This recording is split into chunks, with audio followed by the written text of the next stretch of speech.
¿Qué tal, mis hermanos? Buen día. Pues llegamos a un momento crucial en nuestra preparación para la Pascua, para la Semana Santa que iniciamos precisamente el día de hoy, Domingo de Ramos. Es un domingo, solamente dos veces al año leemos la Pasión de Cristo completa prácticamente. Uno de ellos es el Domingo de Ramos, en el que normalmente se lee la Pasión de acuerdo al ciclo correspondiente. En el ciclo A, Mateo; en el ciclo B, Marcos; y en el ciclo C, que es en este caso, se medita la pasión según San Lucas. Y el Viernes Santo siempre será la pasión según San Juan.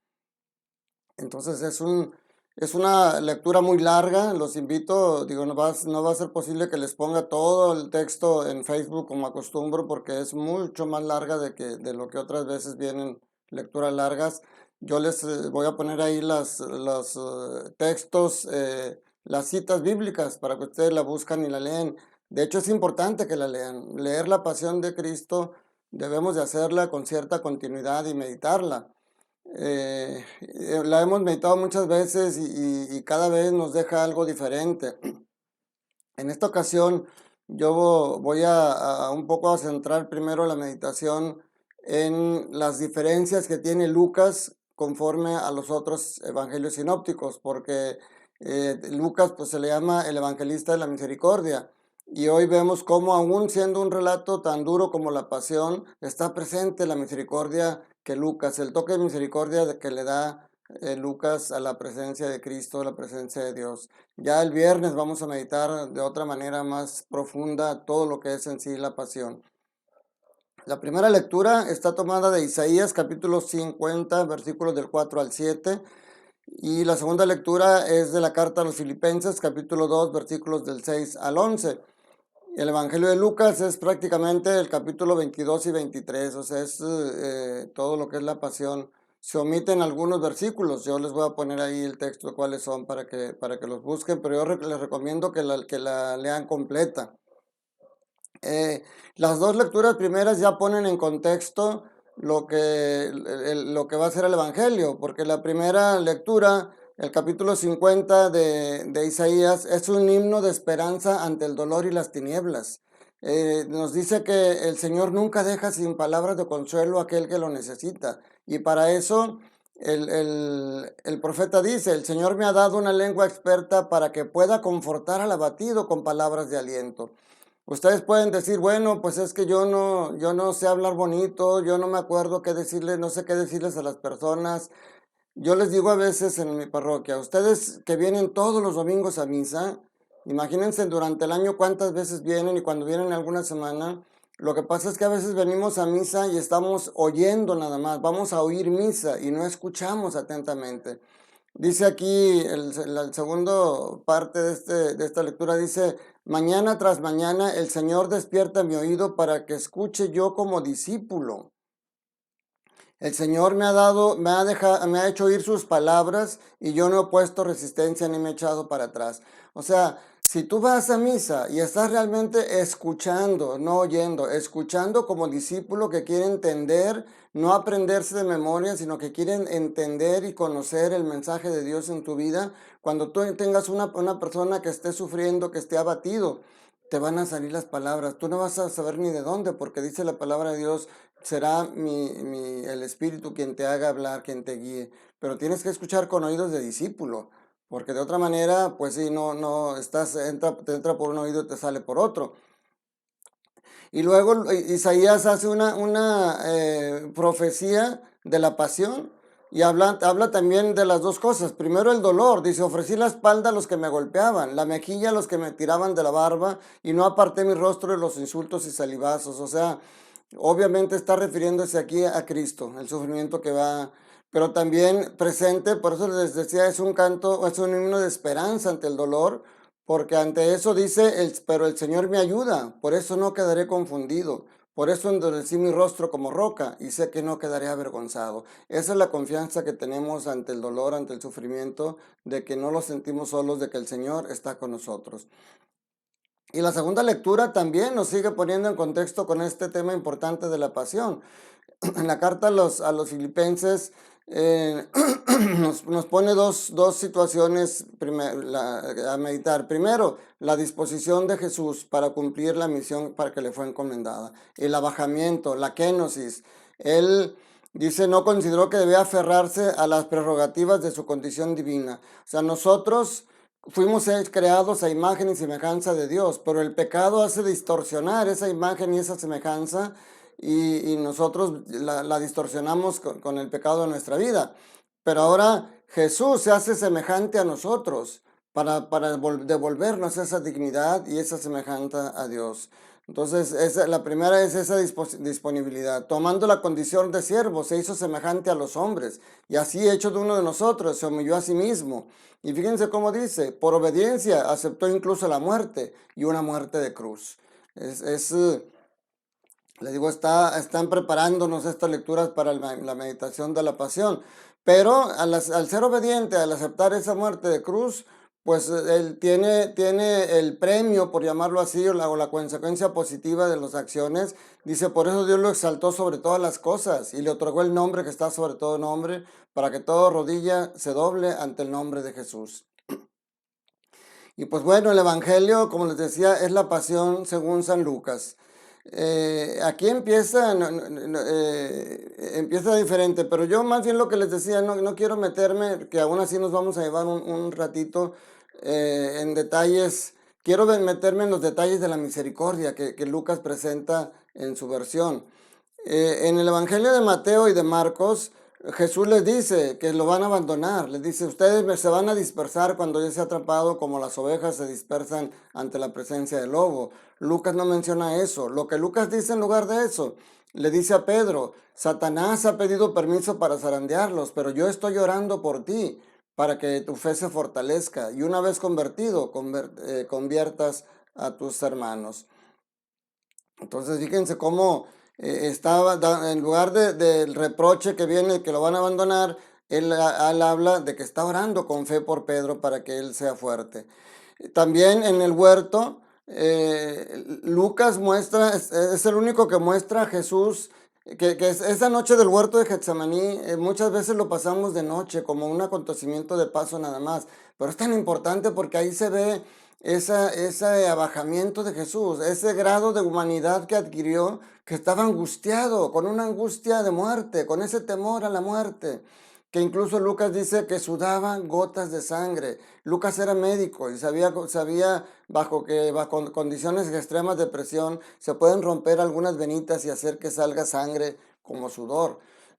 Tiene nombre médico, pero no lo recuerdo ahorita.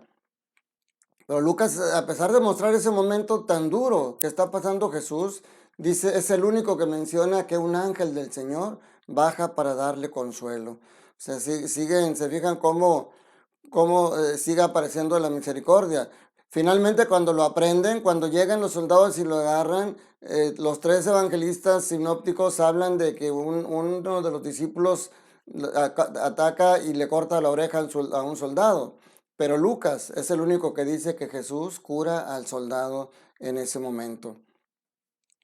También en las negaciones de Pedro, tanto Mateo como Marcos hablan que en la tercera vez que lo niega, dice que incluso profiere maldiciones, enojado, y Lucas no. Lucas simplemente habla de que lo insulta, pero de que lo niega, pero sobre todo hay una situación que ninguno de los evangelistas narra más que Lucas.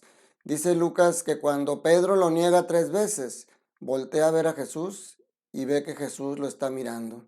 Esa mirada de Jesús que tiene algo especial que transforma corazones, seguramente no era una mirada de reproche, seguramente era una mirada de comprensión, de empatía, de decirle, no te preocupes, Pedro, yo sabía que esto iba a pasar.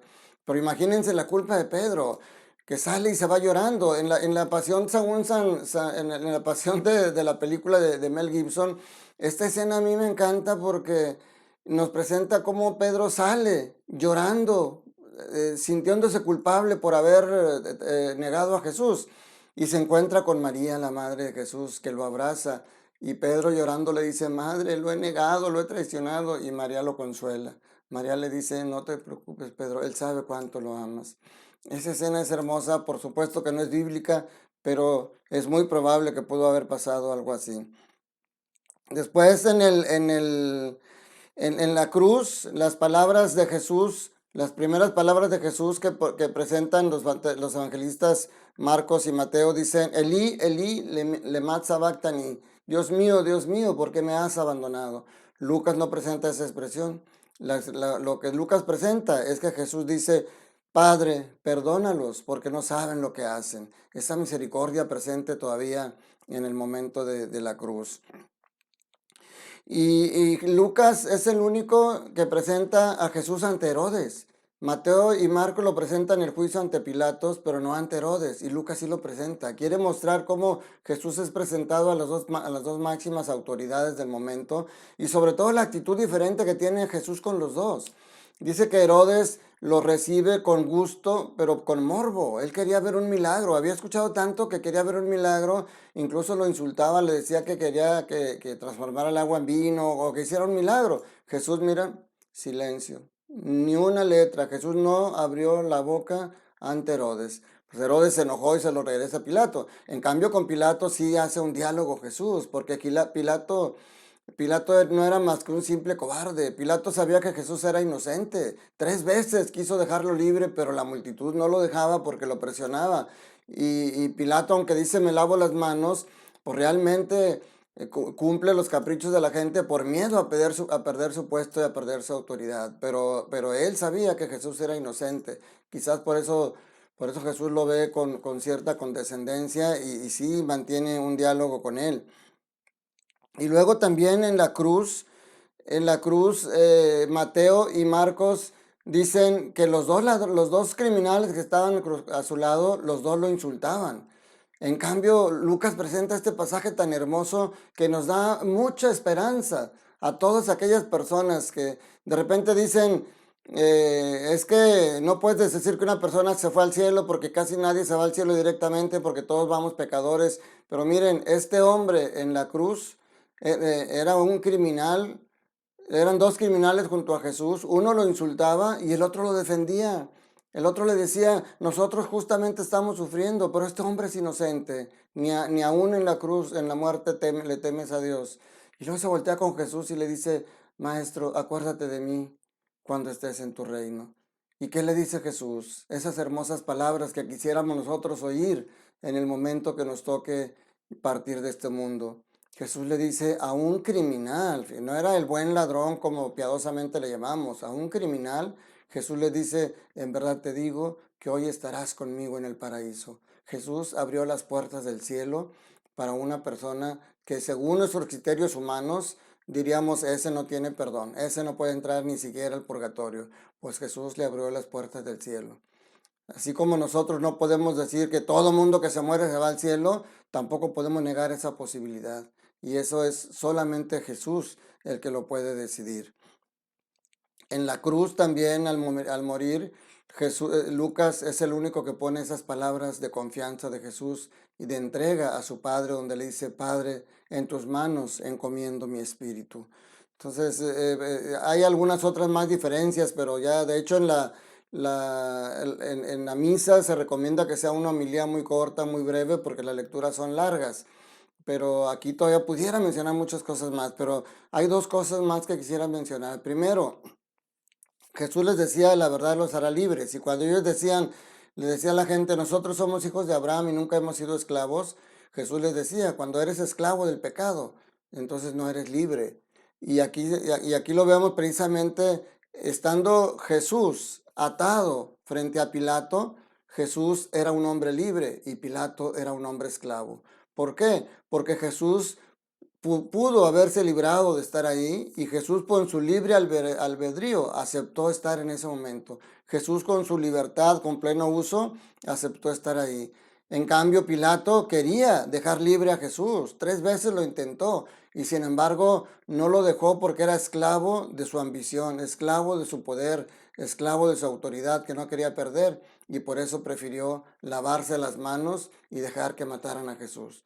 Entonces, mi hermano, a veces tú puedes sentir que eres libre y que porque haces lo que quieres y haces lo que te dé la gana, pero eso no es libertad. San Pablo dice, puedo hacer lo que yo quiera, pero no todo lo que quiero hacer me conviene hacerlo.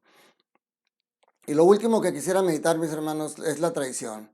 Aquí la pasión de Jesús nos muestra la traición que nosotros más conocemos, que es la de Judas.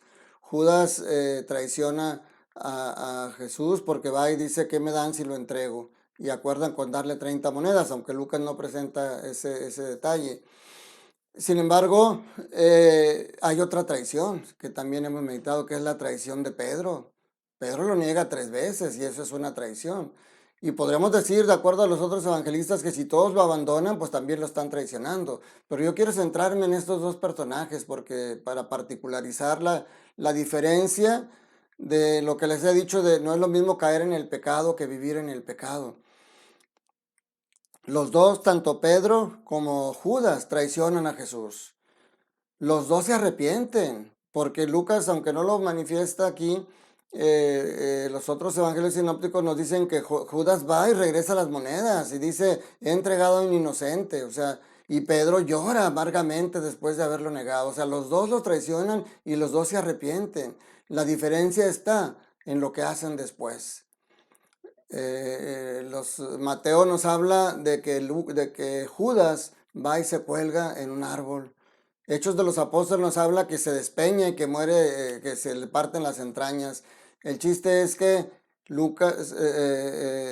Judas reacciona después de la culpabilidad y del arrepentimiento, reacciona matándose. En cambio, Pedro, después de la culpabilidad y el arrepentimiento, retoma el rol que Jesús quería para él, toma las riendas de los demás apóstoles y se convierte en el primer papa. Eso es a lo que estamos llamados nosotros, mis hermanos, a imitar a Pedro. Que podemos negar a Jesús a veces, podemos fallarle, pero nos levantamos y seguimos al pie del cañón para que cuando veamos esa cruz, digamos, nosotros no podamos decir su muerte fue inútil porque yo sigo siendo el mismo de siempre. Su muerte no puede ser inútil, no puede ser sin sentido y para eso depende de tú si tiene sentido o no tiene sentido para ti la muerte de Jesús. Yo les recomiendo que sigan leyendo varias veces este pasaje incluso que lean el viernes, como les digo, vamos a meditar la pasión según San Juan y ya vamos a entrar en detalles más directos de la pasión. Ahorita yo quería mostrar cómo aún en un tema tan duro como el sufrimiento y el dolor de la pasión de Cristo está presente la misericordia de Dios que nunca estuvo alejado de su Hijo amado Jesús y que su Santo Espíritu le dio esa fortaleza. Por eso, por muy grande que sea tu dolor, por muy grande que sea tu sufrimiento, nunca te sientas solo. El Padre Celestial, con el Espíritu Santo que le dio a Jesús, te va a ayudar a salir adelante de esa situación. Que la bendición de Dios Todopoderoso, Padre, Hijo y Espíritu Santo, descienda sobre ustedes, sus familias, trabajos y escuelas y permanezca para siempre. Un fuerte abrazo, que tengas un día lleno del amor de Dios.